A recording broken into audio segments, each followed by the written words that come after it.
Hi bridge എഡ്യൂക്കേഷനിലേക്ക് എല്ലാവർക്കും സ്വാഗതം.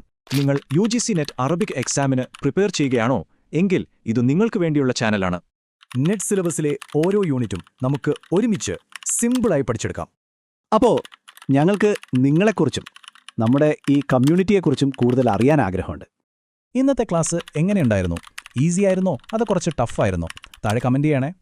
ഇനി ഏതൊക്കെ ടോപ്പിക്കുകളാണ് നമ്മുടെ ക്ലാസ്സുകളിൽ വേണ്ടതെന്ന് തീർച്ചയായും നിർദ്ദേശിക്കണം. ഇതുപോലെ ഓരോ യൂണിറ്റും കവർ ചെയ്യുന്ന കൂടുതൽ ക്ലാസുകൾക്കായി ഈ ചാനൽ ഇപ്പോൾ തന്നെ സബ്സ്ക്രൈബ് ചെയ്യുക. നിങ്ങളുടെ ഫ്രണ്ട്സിനും ഗ്രൂപ്പുകളിലും ഷെയർ ചെയ്യുക. അറബി സാഹിത്യം പഠിക്കുന്ന എല്ലാ കൂട്ടുകാർക്കും നമസ്കാരം. പ്രത്യേകിച്ച് നിങ്ങളൊക്കെ UGC നെറ്റ് പോലുള്ള പരീക്ഷകൾക്ക് തയ്യാറെടുക്കുകയാണെങ്കിൽ ഇന്ന് നമ്മൾ ചർച്ച ചെയ്യുന്ന വ്യക്തി വളരെ പ്രധാനപ്പെട്ട ഒരാളാണ്.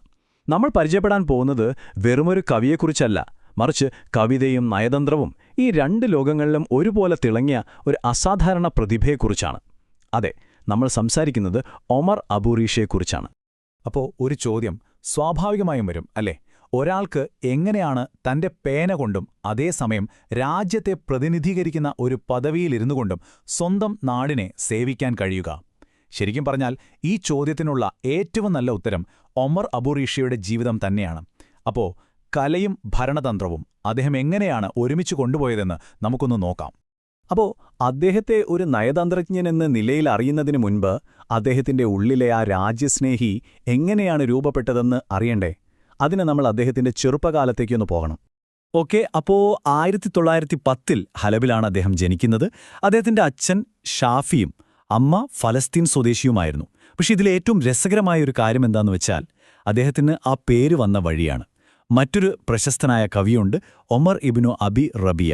അദ്ദേഹത്തോടുള്ള ബഹുമാന സൂചകമായിട്ടാണ് നമ്മുടെ ഒമർ അബൂറീഷയ്ക്ക് ആ പേര് നൽകുന്നത്. ഒരു കവിയാകാനുള്ള വിധി ആ പേരിൽ തന്നെ കുറിച്ചിട്ടിരുന്നു എന്ന് വേണമെങ്കിൽ പറയാം, അല്ലേ? അദ്ദേഹം വെറുതെ മാറി നിന്ന് കാര്യങ്ങൾ കാണുന്ന ഒരാളായിരുന്നില്ല, ഒരിക്കലും. ചെറുപ്പത്തിൽ തന്നെ സിറിയൻ ദേശീയ പ്രസ്ഥാനത്തിൽ വളരെ സജീവമായി പങ്കെടുത്തു. രാജ്യസ്നേഹം കവിതയിൽ മാത്രം ഒതുക്കിവെക്കാനുള്ളതല്ല, അത് പ്രവൃത്തിയിലൂടെ കാണിക്കാനുള്ളതാണെന്ന് അദ്ദേഹം വിശ്വസിച്ചു. പക്ഷേ ഈ പ്രവർത്തനങ്ങൾക്ക് വലിയ വിലയും കൊടുക്കേണ്ടി വന്നു കേട്ടോ. തന്റെ രാഷ്ട്രീയ നിലപാടുകൾ കാരണം പലതവണ അദ്ദേഹത്തിന് ജയിലിൽ പോകേണ്ടി വന്നിട്ടുണ്ട്.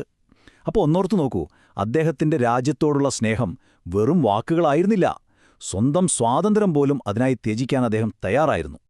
ഈ രാഷ്ട്രീയ പ്രവർത്തനങ്ങളുടെയൊക്കെ കാലം കഴിഞ്ഞിട്ട് അദ്ദേഹത്തിന്റെ ജീവിതത്തിലെ ഒരു പുതിയ ഘട്ടം തുടങ്ങുകയാണ്.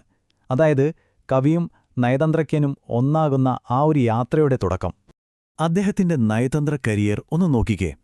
1949 ബ്രസീലിൽ നിന്നാണ് തുടക്കം. പിന്നെ അർജന്റീന, ചിലി, ഓസ്ട്രിയ, അമേരിക്ക, അങ്ങനെ പോകുന്നു ആ ലിസ്റ്റ്. ഇതിനിടയിൽ സിറിയയുടെ അംബാസഡറായിട്ട് 2 തവണ അദ്ദേഹം ഇന്ത്യയിലും സേവനമനുഷ്ഠിച്ചിട്ടുണ്ട്. എത്ര വലിയൊരു ലോക പരിചയമാണ് ഇതിലൂടെയൊക്കെ അദ്ദേഹത്തിന് കിട്ടിയിട്ടുണ്ടാവുക, അല്ലേ? ഈ തിരക്കിട്ട നയതന്ത്ര ജീവിതത്തിനിടയിലും അദ്ദേഹത്തിന്റെ ഉള്ളിലെ ആ കവി എങ്ങോട്ടും പോയിട്ടില്ലായിരുന്നു. അതിന് ഏറ്റവും നല്ലൊരു ഉദാഹരണമുണ്ട്. ഇന്ത്യയിൽ അംബാസിഡറായിരുന്ന സമയത്ത് അദ്ദേഹം ഖജുരാഹോ ക്ഷേത്രം സന്ദർശിച്ചു. അത് കണ്ടിട്ട് അദ്ദേഹം പറഞ്ഞതെന്താണെന്നറിയോ? തന്റെ ജീവിതത്തിൽ കണ്ട ഏറ്റവും അത്ഭുതകരമായ കാഴ്ച ഇതാണെന്നാണ്. അപ്പോ ഏത് പദവിയിലിരുന്നാലും ആ കവിയുടെ മനസ്സ് അദ്ദേഹത്തിന്റെ കൂടെ തന്നെ ഉണ്ടായിരുന്നു. അദ്ദേഹം വെറുമൊരു നയതന്ത്രജ്ഞൻ മാത്രമായിരുന്നില്ല, ലോകം അദ്ദേഹത്തെ ഒരു വലിയ ബുദ്ധിജീവിയായിട്ട് കൂടി അംഗീകരിച്ചിരുന്നു. ദമാസ്കസിലെ അറബിക് സയന്റിഫിക് അക്കാദമി, ബ്രസീലിലെ സാഹിത്യ അക്കാദമി, പിന്നെ ഇന്ത്യയിലെ ഇൻസ്റ്റിറ്റ്യൂട്ട് ഓഫ് വേൾഡ് കൾച്ചർ, ഇങ്ങനെ പല അന്താരാഷ്ട്ര സ്ഥാപനങ്ങളിലും അദ്ദേഹത്തിന് അംഗത്വമുണ്ടായിരുന്നു.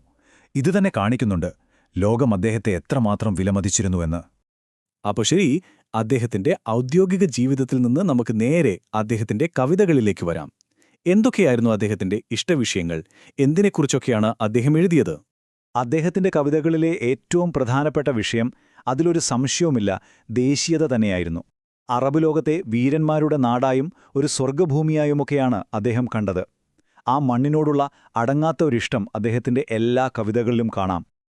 ഈ അറബ് ദേശീയതയെക്കുറിച്ച് പറയുമ്പോൾ അദ്ദേഹത്തിന്റെ ഏറ്റവും പ്രധാനപ്പെട്ടൊരു വിഷയം ഫലസ്തീനായിരുന്നു. ഫലസ്തീൻ ജനതയോടുള്ള അദ്ദേഹത്തിന്റെ ഐക്യദാർഢ്യം ഒരുപാട് കവിതകളിൽ വളരെ ശക്തമായി തന്നെ അദ്ദേഹം രേഖപ്പെടുത്തിയിട്ടുണ്ട്. അപ്പോൾ ദേശീയത മാത്രമല്ല കേട്ടോ, പ്രണയം, സൗന്ദര്യം, പിന്നെ സ്ത്രീയെ ഒരു റൊമാൻറ്റിക് കാഴ്ചപ്പാടിലൂടെ കാണുന്നത്, ഇതെല്ലാം അദ്ദേഹത്തിന്റെ കവിതകളിലുണ്ടായിരുന്നു. ഭയങ്കരമായൊരു ഭാവനയും അതേസമയം തന്നെ ക്ലാസിക്കൽ അറബി കവിതയുടെ ആ ഒരു ഘടനയും, ഈ രണ്ടും ചേർന്നതായിരുന്നു അദ്ദേഹത്തിന്റെ സ്റ്റൈൽ. അപ്പോൾ ഇനി നമ്മൾ നോക്കാൻ പോകുന്നത് അദ്ദേഹത്തിന്റെ പ്രധാനപ്പെട്ട കൃതികളെക്കുറിച്ചാണ്. പ്രത്യേകിച്ച് പരീക്ഷകൾക്ക് തയ്യാറെടുക്കുന്നവർ ഈ ഭാഗം നന്നായിട്ടൊന്ന് ശ്രദ്ധിക്കണം. ഇവിടെ നോക്കൂ, അദ്ദേഹത്തിന്റെ പ്രധാനപ്പെട്ട കൃതികളെ നമ്മൾ രണ്ടായിട്ട് തിരിച്ചിട്ടുണ്ട്. ഒന്ന് ദവാവീൻ അഥവാ കാവ്യസമാഹാരങ്ങൾ, രണ്ടാമത്തേത് മസ്രഹിയാത്ത് അഥവാ കാവ്യനാടകങ്ങൾ. ദീവാൻ ഷിയർ പോലുള്ള കാവ്യസമാഹാരങ്ങളും താജ് മഹൽ, ദിഖാർ പോലുള്ള നാടകങ്ങളും എക്സാമിന് ചോദിക്കാൻ ഒരുപാട് സാധ്യതയുള്ളതാണ്. അപ്പോൾ ഈ പേരുകളും അത് ഏത് കാറ്റഗറിയിലാണ് വരുന്നത് എന്നതും കൃത്യമായി ഓർത്തുവെച്ചോളൂ. ഇനി പ്രസിദ്ധീകരിച്ച പ്രധാന കൃതികൾക്ക് പുറമെ ചില രചനകൾ കൂടിയുണ്ട്. അദ്ദേഹത്തിന്റെ പ്രശസ്തമായ ഒരു വിലാപകാവ്യമാണ് ഖാദിമത്തുൽ ഹുബ്ബ്. അതുപോലെ മഹ്കമത്ത് ഷുവറ, അത്തൂഫാൻ എന്നൊക്കെ പേരുള്ള 2 നാടകങ്ങൾ അദ്ദേഹം എഴുതാൻ തുടങ്ങിയെങ്കിലും അത് പൂർത്തിയാക്കാൻ കഴിഞ്ഞില്ല. എങ്കിലും അദ്ദേഹത്തിന്റെ സാഹിത്യജീവിതത്തിലെ പ്രധാനപ്പെട്ട ഏടുകൾ തന്നെയാണ് ഇതും. ഇനിയിതാ മറ്റൊരു ഇൻട്രസ്റ്റിംഗ് ഫാക്ട്. അദ്ദേഹത്തിന് 6 ഭാഷകൾ അറിയാമായിരുന്നു. ഒന്നാലോചിച്ചു നോക്കിക്കേ, ഒരു കവിക്കും ഒരു നയതന്ത്രജ്ഞനും ഇത്രയും ഭാഷകൾ അറിയാമെങ്കിൽ അത് എത്ര വലിയൊരു സാധ്യതയാണ് അവർക്ക് മുന്നിൽ തുറന്നുകൊടുക്കുന്നത്. അങ്ങനെ ആ വലിയ ജീവിതയാത്ര 1990-ൽ റിയാദിൽ വച്ച് അവസാനിച്ചു. പക്ഷേ അദ്ദേഹത്തിന്റെ അവസാനത്തെ ആഗ്രഹം എന്തായിരുന്നുവെന്നാൽ തന്റെ ശരീരം സ്വന്തം നാടായ ഹലബിൽ അടക്കം ചെയ്യണം എന്നതായിരുന്നു. അതുപോലെ തന്നെ സംഭവിച്ചു. എവിടെ നിന്നാണോ അദ്ദേഹം തുടങ്ങിയത് അവിടേക്ക് തന്നെ അദ്ദേഹം അവസാനം മടങ്ങിയെത്തി. അപ്പോ ഇത്രയും കേട്ടുകഴിയുമ്പോൾ നമ്മുടെ മനസ്സിലൊരു ചോദ്യം വരാം. അദ്ദേഹത്തിന്റെ കവിതകൾ അദ്ദേഹത്തിന്റെ നയതന്ത്ര ജീവിതത്തിന്റെ ഒരു പ്രതിഫലനം മാത്രമായിരുന്നോ, അതോ തിരിച്ചായിരുന്നോ? അതായത് അദ്ദേഹത്തിന്റെ നയതന്ത്രജ്ഞതയ്ക്ക് കരുത്തു പകർന്നത് അദ്ദേഹത്തിന്റെ ഉള്ളിലെ ആ കവിയാണോ? ഇതിനെക്കുറിച്ചൊക്കെ ഒന്ന് ചിന്തിച്ചു നോക്കുന്നത് നന്നായിരിക്കും. കലയും അധികാരവും എങ്ങനെയാണ് ഇങ്ങനെ ഒരുമിച്ചു പോകുന്നത് എന്നതിനെക്കുറിച്ചുള്ള ഒരു വലിയ ചോദ്യം കൂടിയാണത്. അപ്പോ നമ്മൾ പ്രധാന കാര്യങ്ങളൊക്കെ പറഞ്ഞു കഴിഞ്ഞു. ഇനി അടുത്ത സ്റ്റെപ്പ് എന്താണെന്ന് നോക്കിയാലോ? ഈ വിഷയത്തിലെ മെയിൻ പോയിന്റ്സ് ഒക്കെ നിങ്ങൾക്ക് ക്ലിയർ ആയിട്ടുണ്ടാകും അല്ലേ? അപ്പോ ഏറ്റവും പ്രധാനപ്പെട്ട ചോദ്യം ഇതാണ്: ഇനി എങ്ങനെ പഠനം മുന്നോട്ട് കൊണ്ടുപോകും? നിങ്ങളുടെ പഠനത്തിന് ഒരു മുതൽക്കൂട്ടാകാൻ പറ്റിയ ഒരു വഴിയുണ്ട്. അതാണ് ബ്രിഡ്ജ് 6 എഡ്യൂക്കേഷന്റെ ഈ പുതിയ പ്രിന്റഡ് ബുക്ക്. ഈ ബുക്കിനെ സ്പെഷ്യൽ ആക്കുന്നത് ഇതിന്റെ ഉള്ളടക്കം തന്നെയാണ്. നമ്മുടെ ഓരോ ക്ലാസ്സിലെയും പോയിന്റ്സും കഴിഞ്ഞ 5 വർഷത്തെ നെറ്റ് എക്സാം ക്വസ്റ്റ്യൻസും ഇതിലുണ്ട്.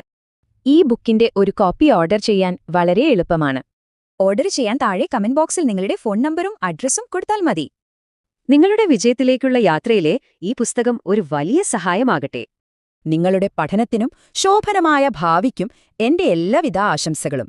അപ്പോ അടുത്തൊരു വിഷയവുമായി നമുക്ക് വീണ്ടും കാണാം. Thank you.